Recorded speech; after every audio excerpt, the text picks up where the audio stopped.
Hey guys, my name is Ryan Stiles Harris, and in this video today, I wanted to give you the fundamental steps that I go through in order to find or land upon the perfect setup. Now, we all know that setups are going to change from track to track, but we're all hunting that same exact result: going fast and winning on race day, or at least doing better than you did the last time you were at the track. I think if you take these steps, put them into place, and perhaps evolve them a little bit to make them your own, you're definitely going to do a lot better on race day. Now, before I dive into the steps, I kind of want to take a moment and explain the difference between making a car go faster, getting the setup right, versus buying a bunch of cool parts that, yeah, they might do some performance enhancement. If you have a bunch of hop-up parts with the wrong setup, it's really not going to do you much good. And I hate to see that when somebody has a really nice car and a lot of cool parts on it, but it is just out to lunch when it comes to the setup that's in it, and they don't go as fast as they think they should. Hopefully these will help you get it right so that we can all do better on race day. Tip number 1, do some recon. One thing that I really like to do, and I encourage everyone to do, is try to figure out as much about the track that you're going to be going to before you actually go there. Try to figure out what tires is everybody using, what's the hot setup on the suspension packages, ride height, setup sheets, watch video of people from that track if you can. There's a lot of information that you can glean before you ever get to the track, so that way you give yourself a really good starting position before you start all the hard work on race day. Tip number 2, prepare some options. Now, from step number 1 going into step number 2, giving ourselves some options based on that reconnaissance, let me give you an example. You may be going to an indoor dirt track, and everybody there runs on slicks 90% of the time. Great, now you know that, so you're not going to show up with treads on your car. Well, what if you went to a track where it's kind of like a 50-50? Sometimes they run treaded tires, sometimes they run slicks. Well, it sounds like in an ideal scenario, you might want to have both of those ready in your bag. I've been to tracks, for example, where we go from treads in the morning to slicks by the afternoon or late evening, based on the grip level that develops throughout the day. Every track is going to be different, but if you can get that information ahead of time, prepare those options, you'll be ready, so that way you can keep up with the pace of the fast guys. Some other options that I like to have handy on race day would be things like shock oil or springs. Now, you may be coming and watching this video and saying, Ryan, I've never set up a car before, and I have no idea what does what. So let me give you some basic fundamental setup principles that will hopefully help you get this setup stuff figured out. When you go out to a track, you're going to want to go fast, obviously. What makes you go fast? The first thing is going to be making sure that your tires are pretty much correct, or most of the way correct. What I mean by that is sometimes you'll have to run a particular compound is going to be faster than another, or sometimes you're going to have to run a slicked out tire, or semi-slicks, or reverse mohawk, or full tread. There's a lot of different ones there. My advice to you would be ask the local fast guys, or just look at their cars and see, okay, it looks like they've got no tread in the middle and a little bit of tread on the outside. Okay, now I know what's going to be fast. Or they have full tread, and then the other guy out there doing donuts had slicks on. Okay, looks like I know where I need to be as far as my tire setup goes. Don't worry if it's frustrating and you feel like it's something that you're chasing and you never land on perfectly. Pretty much we're all in that same boat. We're always making sure that we're aware of what the track is doing and what tires are working best, and we're always open to the idea that there may be something we need to change. As long as you're ready and aware and you're doing your best to get the tires right, you're in a good place. Now that we know that we have as much of the proper traction that we need out of our tires, let's talk about the setup stuff. If you did your recon correctly and you're starting with a setup that makes sense, for example, if you're at a carpet track that you have a carpet setup in the car, you're in a good place. If you're at a dirt track and you have a proper dirt setup in the car, you're in a good place. If you have those two lines mixed, where you have a complete 100% high bite carpet setup and now you're going to a dirt track, well, we need to change a lot of things. So do all that stuff before you get to the track so that we're not having to jump over unnecessary hurdles. Tires are right, setup is hopefully mostly right. Let's go onto the track and let's see what happens. So if you go out onto the track and you go into the first corner and your car just kind of pushes to the outside edge of the track rather than turn and hook, I'm assuming that you did everything possible to hit the right braking zone, try to hit the apex, but we're just missing a little bit of grip or weight transfer to get this car to do what we want. First thing that you could try that would be a relatively easy adjustment would be taking whatever that front spring is and going one rate softer. What this will do will let the car go into the corner, the nose will dive a little bit more, get a little bit more weight on those front tires, and generate all the steering and traction that you need. Let's say on corner exit, something similar is happening. It's a little bit trickier to get the car to grip right because most of this is going to be done by the proper throttle application. But if you're looking for a little bit more grip and you're hitting all of your marks correctly, you can try a softer spring in the rear. Same concept. The weight transfer will happen a little bit faster, and then it'll hold that kind of weight bias and let the grip get generated so that you can drive forward. The next thing I'm going to look at is how is the car jumping and landing. If the car is bottoming out everywhere and it's just slapping the chassis and I'm getting a lot of bounce out of it, then I might need to go up in the shock oil. So for example, if I have 27.5 weight oil in the rear and the car is just slapping everywhere, I might need to go up in that oil in the rear shock. Typically when you do oil adjustments, I usually do both the front and the rear in the same ratio. I tend to like my front oil a little bit heavier than the rear oil. That's pretty standard amongst all cars in the RC industry. There may be some few exceptions here and there or personal preferences that I would encourage you to try out on your own and see what you think. Working on just general rules of thumb and my personal preference, if I was going to make that adjustment from 27.5 weight oil to go up to 32.5, I would have to make the same jump up front. So if it was 27.5 in the rear, 30 up front, and I went to 32, now I'm gonna go to 35 up front so that I have the same balance in the car that I had before. Once you make that adjustment, go back out on the track and then see if it solved the problem.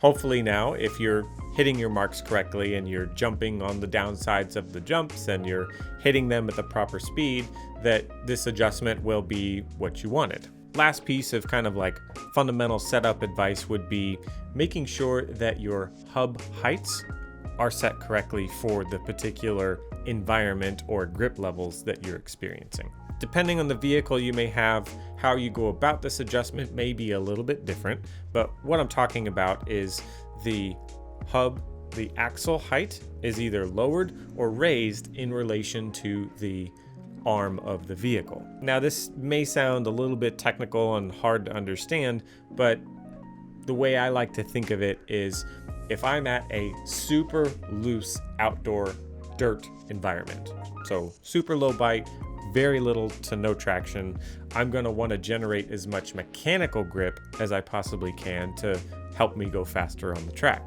So in these environments, I will drop my hubs to the lowest position possible. The way this makes the car feel is I get a little bit more grip and the car, it starts to roll a little bit more. Now there's different geometries and reasons as to why this is happening, but I'm just trying to give you the basic principle that I think about when I'm doing these adjustments. Now, if you want to swing to the other end of the spectrum and go into the scenario where you have the highest amount of traction possible, something like a black carpet or AstroTurf or something like that. In these environments, it's pretty common for you to raise your hubs, either all the way up or almost all the way up. What this does is it reduces the amount of that roll that the car was generating and it keeps it really flat, so it doesn't traction roll as much. So in some senses, I think of this as removing traction from the vehicle. Some of you may argue my technical definition of this, but this is the way that I think about it. If grip levels are low, I drop the hubs. If grip levels are high, I raise the hubs. something that you can try out for yourself. I know some guys will do things like on a dirt track and they really like the rear end of the car to come around. They'll raise the rear hubs to generate a little bit more freeness in the back of the car so that they can get really crazy and aggressive on corner entry and do all kinds of fun things. I'm personally not like that. I like the car to be a little bit more settled and generate a little bit more overall grip. So I usually try to find the ideal scenario of not traction rolling, but generating enough grip. Pretty simple. It's usually an adjustment done with either washers or inserts. Definitely you'd have to look at your particular vehicle and see how you would go about doing that adjustment. One of the other most common adjustments that you're going to be making and checking throughout the day is going to be your ride height and your camber. These two adjustments, usually you just need a set of tools so that you can check this stuff precisely. For most of my dirt tracks, when it comes to like a two-wheel drive buggy, I'm gonna be right around 21 millimeters. If the grip is really high, then I'll drop it down a little bit to keep it from traction rolling as much.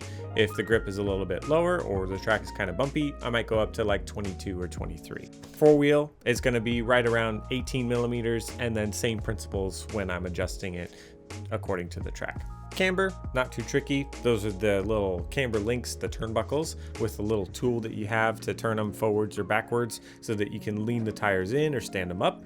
I usually, pretty much everywhere I go, mine are at -1 all the way around. One of the other most common adjustments that people can make is going to be the camber link positions and spacings that we put underneath the ball studs. Now, this is something that there's going to be a lot of driver preference, subjectiveness to the track. I've heard pro drivers describe the reasons why they'll change these things, and it's different amongst a lot of them. So it's really hard for me to speak on these things, and I would definitely say that your best bet is going to be stick with the manufacturer's kit settings or the most common pro driver settings and stay there until you get all the other things dialed in. If you want to venture into the dark arts of ball stud spacing and all of this stuff, I would definitely reach out to your local fast guys and see what they like for that particular track.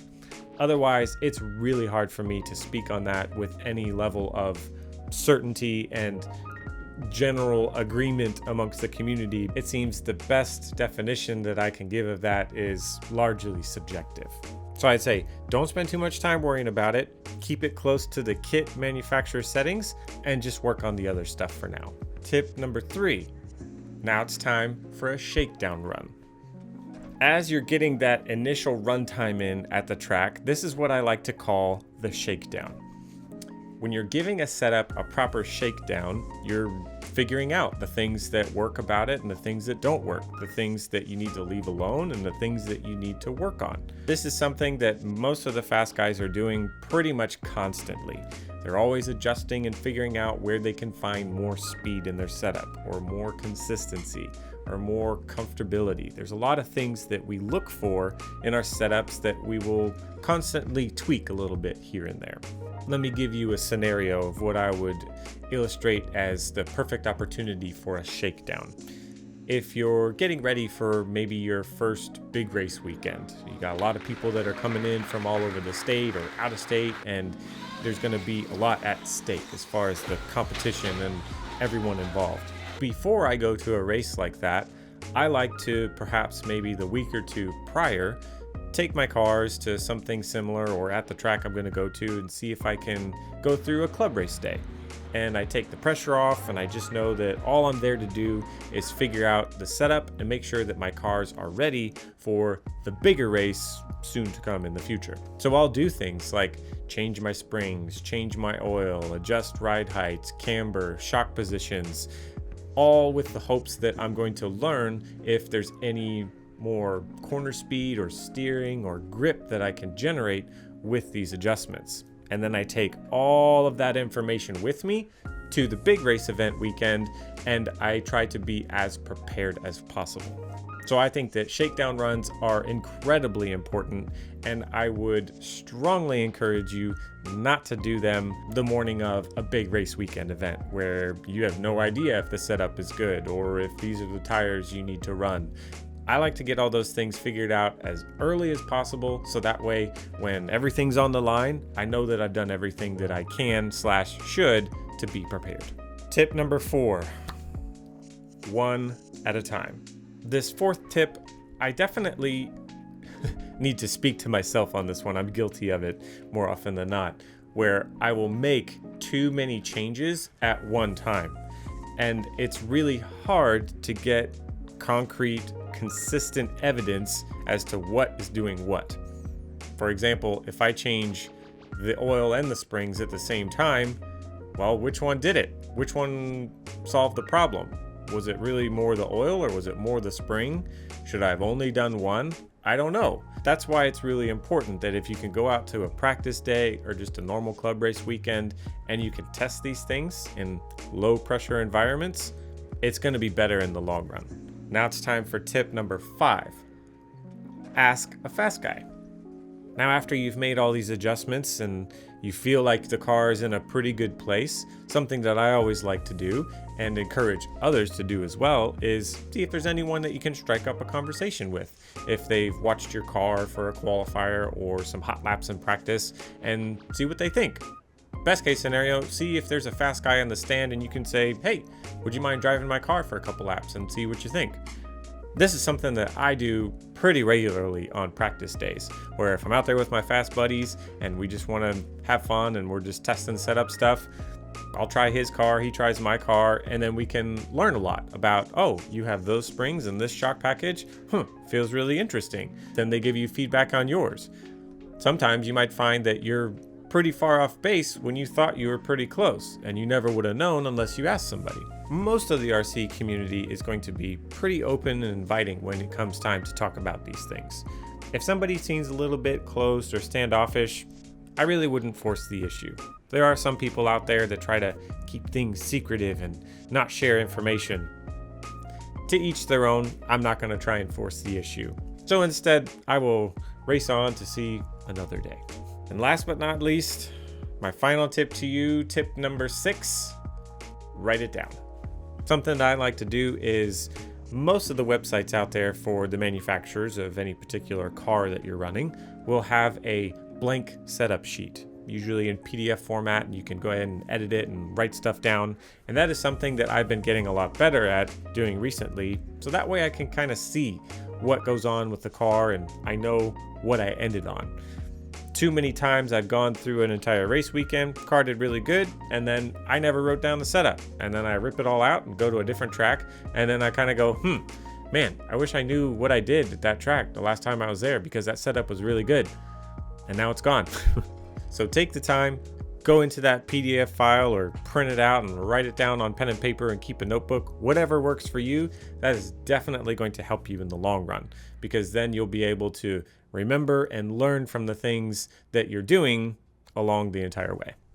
Now, I know that was a lot, especially if you've never done this stuff before, but hopefully if you kind of follow those tips every time you go to a new track or your track changes the setup and you got to do different tires, whatever the scenario is, hopefully that stuff will help you get the setup right and get it right more consistently. Because I know when you get that setup wrong, whoo man, it's a rough weekend. But when you get it right, it is so good. Find yourself on the top of that podium or getting in that top 5 or qualifying in the A main or beating your results from last week, whatever your personal scenario is, I hope that in time we can always improve it because you're working hard and you're getting that setup figured out on your car. So that's going to be it for this one. Thank you guys so much for watching. I know that you'll probably have some questions, so please feel free, leave those down in the comments and I'll do my best to jump in there and answer them. And that's going to be it for this one. Thank you guys so much for watching. You know what to do. Like, comment, subscribe, all that cool stuff. And I will see you in the next one.